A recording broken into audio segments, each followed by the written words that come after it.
السلام عليكم ورحمة الله وبركاته. أهلا بكم في قناة كل يوم السر. أتمنى أن تكونوا بخير وعافية. فيديوهاتي منقطعة نوعا ما عن القناة، لذلك أرجو منكم دعمي لكي ترجع القناة لنشاطها وكذلك ظهورها في قناة البحث، وذلك بالاشتراك في القناة وتفعيل زر الجرس، مشاركة الفيديوهات مع أصدقائكم.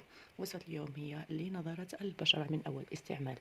الماسك رائع رهيب مرطب، يجدد خلايا البشرة، يرطبها، ينيرها، يزيل التصبغات بعد عدة استعمالات. دائما في الوصفات الطبيعية وفي أي علاج يجب دائما الاستمرار.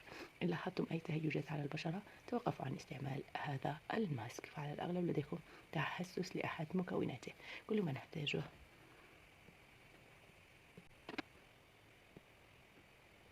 الكثير من الفوائد للبشرة، ينيرها، يرطبها، يمدها بالكثير من الفيتامينات، كما أنه ينعمها. يحتوي أيضا على بعض الأحماض التي تساعد على إزالة التصبغات. المكون الثاني هو قشر البرتقال. قمت بتجفيفه في مكان مظلم إلى أن جف تماما، وقمت بطحنه. الفيديو موجود في القناة للذين يريدون أن يشاهدوا الطريقة الصحيحة لتجفيف قشر البرتقال.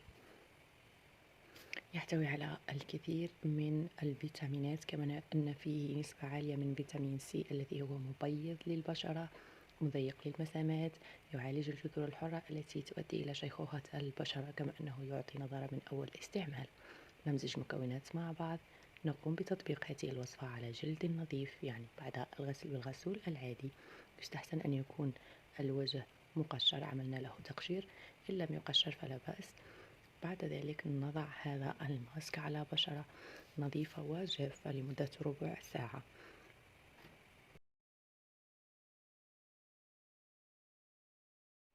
بعد ربع ساعة قومي بتقشير الماسك بحركات دائرية بعد أن يجف، وادهني بعد ذلك بأي مرطب متوفر لديك طبعا بعد الغسل. ستلاحظين الفرق من أول استعمال.